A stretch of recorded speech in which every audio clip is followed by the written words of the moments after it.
በማዱሮ ላይ የሆነው ነገር ሁሉ አንተም ክፉ ነበርክ፣ ክፉ አዘዘብህ የሚያስብል ነው። የቬንዙዌላው ፕሬዝዳንት በመጨረሻም አገሩን አስወርሮ እሱም በጠላቶቹ እጅ ወድቆ አሜሪካ ገብቷል።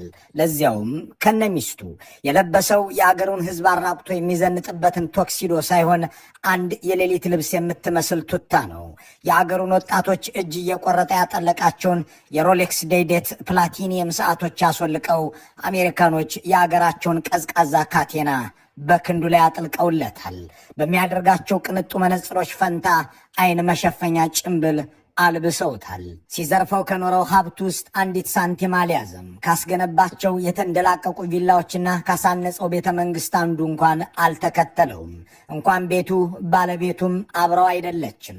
እሷም ሴቶች ከሚገቡበት ከርቸሌ፣ እሱም ወንዶች ከሚያድሩበት ወህኒ ቤት ገብተዋል። ማድሮ ሚስቱን ፈርስት ሌዲ ወይም ቀዳማዊት እመቤት እያለ ብቻ አልነበረም የሚጠራት። ፈርስት ኮምባታንት፣ ቀዳማዊቷ ተፋላሚ ይላትም ነበር። መፋለሟ ሳይታይ መታሰሯ እውን ሆኗል። ወይዘሮዋ የፕሬዝዳንት ሚስት በመሆኗ ስትጠቅመውና ስታሾመው ከኖረችው ዘመድ አዝማዷ ሁሉ አንዱ እንኳን አጠገቡ አልቆመም። ፍቅር እስከ እስር ቤት የሚል መጽሐፍ በሚያጽፍ ክስተት የቬንዙዌላው ፕሬዝዳንት ከነሚስቱ ማዱሮ ከሲሊያ ፍሎሬስ ጋር ከካራካስ ምራፎሌሬስ ቤተ መንግስት ተነስቶ በኒውዮርክ ሜትሮፖሊታን የእስር ቤት ማዕከል ደርሶ ከ1336 እስረኞች እንደ አንዱ ሆኖ ተቀላቅሏል። ስልጣን ልክ እንደ ጸጉራም ውሻ ነውና ያለ የመሰለ እንደሚሄድ ማሳያው ኒኮላስ ማዱሮ ነው። ዓርብ ዕለት ማለዳ ላይ ገና ብዙ ዓመት የሚገዛ ገና ብዙ ዘመን የሚገድልና የሚዘርፍ ይመስለው ነበር። በዚያን ዕለት ረፋድ የቻይናውን ተወካይ ቤተ መንግስቱ ጠርቶ መነጽሩን በግራ እጁ ጣት ገፋ እያደረገ በኩራት ሲያነጋግረው ነበር። በቴሌቪዥን ቀርቦም ማብራሪያ ይሰጥ ነበር። ቅዳሜ ረፋድ ግን ራሱን በኒውዮርክ የእስረኞች ማጎሪያ ውስጥ አግኝቶታል። አሜሪካኖች ኦፕሬሽን አብሶሉት ሪዞልቭ የመገላከል ዘመቻ ሲሉ በሰየሙት ድርጊያ አንጠልጥለው ያጋዙት ፕሬዝዳንት የቀድሞ መሪ እየተባለ በኒኮላስ ማዱሮ መዝገብ እየተባለ የሚከሰስ ታሳሪ ሆኗል። ያ ከታክሲ ነጅነት ከድህነት ተነስቶ በቬንዙዌላ ሕዝብ የከበረው መናጢ ድሃ አሁን ቀለቡ የሚሰፈርለት ሕይወቱም በሰው እጅ የተያዘች ሆናለች። ያንን ጀግና የሚጫወትበትን ሕዝቡን የሚያስፈራራበትን ወታደራዊ ልብሱን አውልቆ ቡናማውን የኒውዮርክ ሜትሮፖሊታን ዲቴንሽን ሴንተር ዩኒፎርም አጥልቋል። ከሁሉ በፊት ግን አስደናቂም አሳሳቢም ነገሮች እየወጡና እየተባሉ ናቸው። አሜሪካ ይህንን ሰው እንዴት ያዘችው? የአሜሪካ መከላከያ ፕሬዝዳንት ማዱሮን ለመያዝ የፈጀበት ጊዜ ከ30 ደቂቃ አይበልጥም ተብሏል። የአንድን አገር መሪ ይዞ ለማሰር 30 ደቂቃ አልፈጀም ሲባል በእርግጥም ሰውየው የሚኖረው በዶሮ ቤት ውስጥ ነበርን እያስብላል። እናም ሆኖ ማዱሮ በተንጣለለ ቤተ መንግስት ውስጥ ጥብቅ ጥበቃ በሚደረግበት ሰፈር የሚኖር ነበር ይላሉ ትራምፕ። የማዱሮን ቤተ መንግስት አሜሪካ ውስጥ መለማመጃ አድርገነው ነበርም ብለዋል። ምን ማለታቸው ነው? ሳዳም ሁሴንን ለመያዝ 248 ቀናት ያስፈለጓት፣ አልባግዳዲን ለመግደል 5 ዓመት ከ5 ወር የፈጀባት፣ ኦሳማ ቢንላደንን ለማደን 9 መስከረሞችን ያሰሰች አገር ማዱሮ ጋር ሲሆን እንዴት ቀለላት? በጥልቀት እንመለከተዋለን። ማዱሮ ቤተ መንግስት ግቢ ውስጥ ለክፉ ቀን መደበቂያ ብሎ የቆፈረው ምሽግና የመሬት ውስጥ ቤት ነበረው። ይህንኑ አሜሪካኖች ወታደሮቻቸውን አስቀድመው ሰልጥነውበታል ይላሉ። ማዱሮን ሲይዙት አሜሪካኖች መብራቱን አጥፍተንበትም ነበር ብለዋል። የቤተ መንግስቱን መብራት ብቻ ሳይሆን የከተማዋንም መብራት። ይህንን ያደረጉት የማሰራጫ ጣቢያውን በጀትና ድሮን አውድመው አይደለም። የነገሩ ዝርዝር አስገራሚ ነው። ይህ የኦፕሬሽን አብሶሉት ሪዞልቭ የመገላገል ዘመቻ ምን ይናገራል የሚለው ጉዳይ ግን መነጋገሪያነቱ አይሏል። የትኛው አምባገነን ነግበኔ ማለት አለበት? የአንዲት አሜሪካ ጉልበት የስንት ሀገር ሉዓላዊነትን ሊገዳደር ይችላል? ያ ስለ ሕግና ሉዓላዊነት የሚሰብከው የመንግስታቱ ቻርተርስ ገጽ ስንት ላይ ተቀደደ? በትክክልስ ኒኮላስ ማዱሮን እንዲህ ላለው ውርደት የዳረገው እውነተኛ ምክንያት ምንድን ነው? አሜሪካ ላይ የፈጸመው በደል፣ በአገሩ ሕዝብ ላይ የሰራው ግፍ፣ ወይስ የአገሩን የተፈጥሮ ሀብት ለዶናልድ ትራምፕ አላስቀምስ ማለቱ?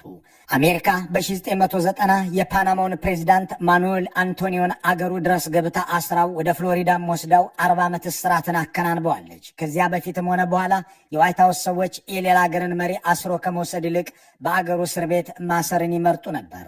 ከ36 ዓመታት በኋላ ትራምፕ አዲስ ገጽ ጽፈዋል። እዚህ ጋር አንድ ጥያቄ እኛ ራሳቸውን ለሰላም ሎሬትነት ያጩት የአሜሪካ ፕሬዝዳንት እንዲህ ባለ የወረራና የማሰር ተግባር ላይ እንዴት ተገኙ? እነዚህን ቁልፍ ጥያቄዎች አስመልክቶ የተጻፉና የተባሉ ብዙ ናቸው፣ እንመለከታቸዋለን። በመጀመሪያ ግን ኦፕሬሽን አብሶሉት ሪዞልቭ የመገላገል ዘመቻ።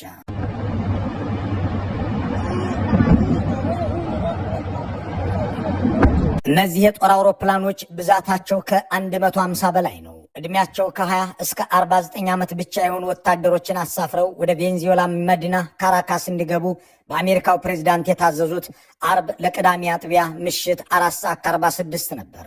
ቬንዙዌላ ደርሰው የኒኮላስ ማዱሮን እጆች ወደ ኋላ አስረው ካቴና ያጠለቁት ከሌሊቱ 7:01 ደቂቃ ነው። አንዲት የአሜሪካ ዕቃ ሳትሰበር አንድ አሜሪካዊ ወታደር ሳይሞት የተሳካ ዘመቻ አካሂደው የሚፈልጉትን ይዘው ወደ አገራቸው ተመልሰዋል። ይህ ሁሉ ከመሆኑ በፊት ግን እንዲህ ሆነ። ዶናልድ ትራምፕ ድጋሚ ተመርጠው ስልጣን ለመያዝ ሲቀሰቅሱ የአደንዛዥ ዕፅ አዘዋዋሪዎችን እንደሚቀጡ፣ ስደተኞችን እንደሚያባርሩ አብዝተው ቃል ገቡ። ስልጣኑ ሲገኝ ደግሞ ወደ አሜሪካ የሚገባን የሚያደነዝዝ ዕፅ የሚልከው የቬንዙዌላው ፕሬዝዳንት ኒኮላስ ማዱሮ ነው። እሱን በመያዝ ለተባበረ $50 ሚሊዮን ጉርሻ ሰጣለሁ አሉ።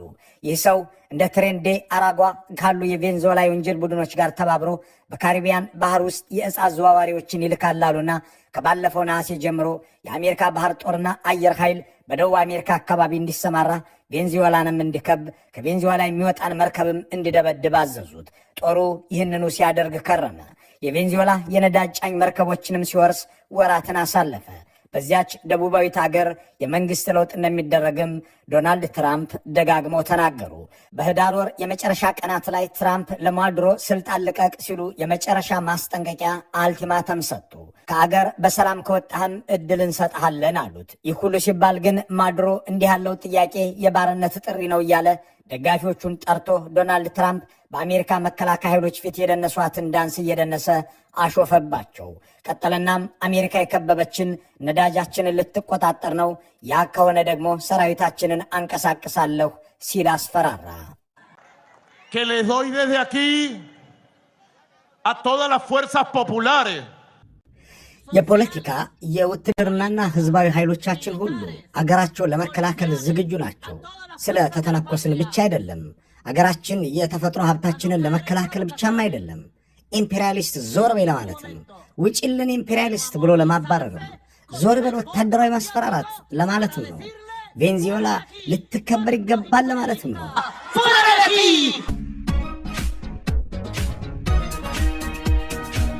ማዱሮ ለአሜሪካ ፕሬዝዳንት ምላሽ የሰጠው እንዲህ እየደነሰም ጭምር ቢሆንም የትራምፕን እንቅስቃሴ ሲመለከት ግን ወደ በኋላ ላይ ግራ መጋባቱ አልቀረም። የአሜሪካ ሕዝብ ሆይ ስማኝ፣ እኔ ሰላም ነው የምፈልገው፣ ጦርነትን አልሻም እያለ መናገርም ጀምሮ ነበር። ግን ሁሉም ነገር ረፍዷል። የአሜሪካ የጦር ዲፓርትመንት፣ ሲአይኤ፣ ኤንኤስኤ፣ ኤፍቢአይ እና ሌሎችም የአሜሪካ ደህንነት ተቋማት እሱን ከነነፍሱ ይዞ ወደ አሜሪካ ለማምጣት ዝግጅት ማድረግ ጀምረዋል። ከመዘጋጀታቸው በፊትም ስለ ማዱሮ ውሎ አዳር ኑሮና ሕይወት በጥልቀት አጥንተዋል። ማዱሮ በቤተ መንግስቱ የትኛው ክፍል እንደሚተኛ፣ ምን እንደሚመገብ እንዲሁም ስለ የቤት እንስሳቱና ስለሚለብሳቸው ልብሶች ሳይቀር ዝርዝር መረጃ ነበረን ይላሉ ኤታማዦር ሹሙ ጄኔራል ዳን ኬን። በዚህም መሰረት ማዱሮ በካራካስ እምብርት በሚገኘው ቤተ መንግስት ግቢ ውስጥ ሌላ ምሽግ ሰርቶ እንደሚኖር፣ ያ ምሽግም እሱ ሴፍ ሩም የሚለው ሌላ ቤት እንዳለው፣ ይህ ሴፍ ሩም የሚለው ቤት ደግሞ በጠንካራ የብረት ምሰሶች የሚዘጋና የታጠረ እንደሆነም በሚገባ አውቀዋል። የአሜሪካ መከላከያ ይህንኑ ቤተ መንግስት ከውስጥ አንስቶ እስከ ውጭ ድረስ ምን እንደሚመስል ካወቀ በኋላ አሜሪካ ውስጥ ተመሳሳይ ህንፃ ሰራ። በሌላ አገላለጽ የአሜሪካ መንግስት የማዱሮን ቤተ መንግስት የሚመስል ቤት አነጸ። ዶናልድ ትራምፕ ለፎክስ ኒውስ ሲናገሩ እንደተደመጡት የአሜሪካ የደህንነትና የጸጥታ ኃይሎች በማዱሮ ቤተ መንግስት አምሳያ በተሰራ ህንፃ ላይ አሜሪካ ውስጥ ልምምድ አደረጉ። ልክ ወደ ውስጥ እንደገቡበት ህንፃ ተመሳሳይ የሆነ ያ ሁሉ ብረት ያለበት ቤት ሰርተው ነበር በማለት ስለ ወታደሮቻቸው አውርተዋል ፕሬዚዳንቱ። ከዚያም የተመረጡ ወታደሮች ወደዚህ ወደ ማዱሮ ቤተ መንግስት አምሳያ ለልምምድ ገቡ። ልምምዱ እስከ ባለፈው ታህሳስ መጀመሪያ ድረስ ለወራት ተደረገ። ኤታማዦር ሹሙ ጄኔራል ዳን ኬን ልምምዳችን ላለመሳሳት ሳይሆን ፍጹም ትክክል ለመሆን ነበር ብለዋል። Let me talk a little bit about the preparation. after months of work by our intelligence teammates to find Maduro. ስለ ዝግጅታችን ጥቂት ነገር ልበል። ለወራት የስለላ ባልደረቦቻችን የኒኮላስን ጓዳ ጎድጓዳ በረበሩት። ምን እንደሚበላ፣ ምን እንደሚለብስ፣ መቼ፣ ከየት ወዴት እንደሚንቀሳቀስ፣ በየትኛው የቤተ መንግስቱ ጥግ እንደሚኖር ወይም እንደሚያድር ተረዱ። ይህ ሁሉ ከተደረገ በኋላ ታህሳስ መጀመሪያ ላይ ዝግጅታችን ተጠናቀቀ። የምንጠብቀው ኦፕሬሽኑን የምንፈጽምበትን ቀንና ሰዓት እንዲሁም የተከበሩ የጦር ኃይሎች ጠቅላይ አዛዥ ትዕዛዛቸውን ብቻ ነበር። እያንዳንዱ ዝግጅታችን ስህተት እንዳይኖርብን ብቻ ሳይሆን ፍጹማዊነት ያለው መሆኑንም ለማረጋገጥ ነበር። 5 ሰዓት ከመሆኑ በፊት ፕሬዚዳንታችን መልካም ዕድል ብለው መርቀው ሸኙን። ከሌሊቱ 7 ሰዓት ከ01 ደቂቃ ሲሆን በኒኮላስ ማዱሮ ግቢ ተገኘን። We arrived at Maduro's compound at 1:01 a.m. Eastern Standard Time. ከማዱሮ ግቢ ከመድረሳቸው በፊት የአሜሪካ ወታደራዊ ኃይሎች ወሳኝ እርምጃዎችን በመውሰድ የቬንዙዌላውን ፕሬዝዳንት ትጥቅ አስፈትተው ነበር ማለት ይቻላል። የአየር ኃይሉን የግንኙነት መሳሪያዎችና የአየር መከላከያ ሲስተም ከጥቅም ውጭ አድርገውታል። ይህንን ያደረጉት በድሮንና በአየር ኃይል ጥቃት ነው። ቀጥለው የሚኖርበትን ቤተ መንግስትና የካራካስን ከተማ መብራት አጠፉት። ባጭሩ ያንን ዘመቻ የፈጸሙት በጨለማ ውስጥ ሆነው ነው። ይህንን ያደረጉት ግን የቬንዙዌላን መብራት ኃይል ቋት በማውደም አይደለም። ይህንን እንዴት አደረጋችሁት ተብለው የተጠየቁት ዶናልድ ትራምፕ ለእኛ የሚሳነን ነገር የለም የሚል ይዘት ያለው ማብራሪያ ሰጥተዋል። ነገሩን ዘርዘር አድርጎ ከመግለጽ ተቆጠቡና በእኛ ልዩ እውቀት ኤክስፐርቲዝ ምክንያት የካራካስ መብራቶች በአብዛኛው ጠፍተው ነበር፣ ከተማው ጨለማና አስፈሪ ነበር ብለዋል። ጨለማውን እየሰነጠቁ በማዱሮ ቤተ መንግስት ግቢ ውስጥ እንደ ፉየገላ ድምፅ አጥፍተው ከሰማይ የዘነቡት የአሜሪካ ወታደሮች የሚያውቁትንና የተለማመዱትን ህንፃ ያገኙ ያህል እየቀለላቸው ገቡ። ማዱሮ ከዋናው የግቢ ክፍል ሴፍሩም ወደሚለውና በከፍተኛ ወታደራዊ ጥበቃ ወደሚቆጣጠረው ምሽጉ ሮጠ። ማዱሮ ወደዚህ ክፍል ውስጥ ከገባ ለአሜሪካ ወታደሮች ተጨማሪ ስራ እንደሚሆን አስቀድሞ ታውቋል። ሰውየውን ለሞት አብቁት ሳይሆን ለፍርድ አምጡት የተባሉት ኮማንዶዎች ከነነፍሱ ይዘው መመለስ አለባቸው። እናም ሊገድሉት አይችሉም። ወደሚሸሽበት ሴፍሩም ቢገቡም በጠንካራ የብረት ዘንጎች በሩን እንደሚዘጋባቸው በስልጠናቸው ወቅት አውቀዋል። ይህንን አውቀውም ግዙፍ ብረቶችን የሚቆርጡ መሳሪያዎች ማሲቭ ብሎው ቶርችስ ታጥቀዋል። እንዲያም ሆኖ ሳይገባና በሩን ሳይዘጋው ወደ ሴፍሩሙ ሲቀረብ አንቀው ያዙት። ዶናልድ ትራምፕ ስለ ክስተቱ ሲናገሩ ተሳክቶለት ቢገባም ኖሮ መውጣቱ አይቀርም ነበር፣ የታጠቅናቸው ብረት መቁረጫ መሳሪያዎች አስተማማኝ ነበሩ ብለዋል። እናም በከፍተኛ ጀብ የሚታጀበውን የጥፋትና የክፋት አባወራ ኒኮላስ ማዱሮን በመርከብና በአውሮፕላን ያጓጉዙት ጀመር። ሚስትየዋን ያችን ቅንጡ ወይዘሮ ያችን የታበየች ቀዳማዊት እመቤት የትኛው ጥግ ላይ እንዳገኟትና እንደያዟት ምን ያህል የማዱሮ ጠባቂዎችም እንደተገደሉና እንደቆሰሉ አሜሪካኖች የሰጡት ማብራሪያ የለም። ዶናልድ ትራምፕም ዘመቻን የመሩ ባለስልጣኖቻቸውን ይዘው በፍሎሪዳው መኖሪያ ቤታቸው ውስጥ በሰጡት መግለጫ እነዚህን ባልና ሚስቶች በአሜሪካ ሕግ እንከሳቸዋለን ብለዋል። Captured along with his wife, Celia Flores, both of whom now face American justice. Maduro and Flores have been indicted in the Southern District of New York. ፕሬዚዳንት ትራምፕ ባልና ሚስቶቹ ታስረዋል፣ ሁለቱም በኒውዮርክ ፍርድ ቤት ይቀርባሉ ብለው ከተናገሩ በኋላ የአሜሪካ ጠቅላይ አቃቢ ሕግ ይህንን በምስሉ ላይ የሚታየውን ባለ 25 ገጽ የክስ ዶሴ ማዘጋጀቱን ይፋ አድርጓል። ማዱሮን፣ ሚስቱን፣ ኤርኔስቶ ጌራ የተባለ ልጃቸውንና ሌሎች 3 ሰዎች በጥቅሉ 6 ሰዎች ተከሳሽ መሆናቸውን ይገልጻል። ሲሊያ ፍሎሪስ የወንድሟን ልጅ ጨምሮ ሌሎች ዘመዶቿ በእጽ ዝውውር ተከሰው በአሜሪካ ታስረው ያውቃሉ። ብዙውን ጊዜ ከእንደዚህ አይነት የወንጀል ድርጊቶች ጋር ስሟ ሲነሳ የኖረችው ወይዘሮ እሷም በዚህና በሌሎች ወንጀሎች ተከሳሽ ሆና በባሏም ስም በሚጠራው የክስ መዝገብ 4ኛ ላይ ተጽፋለች።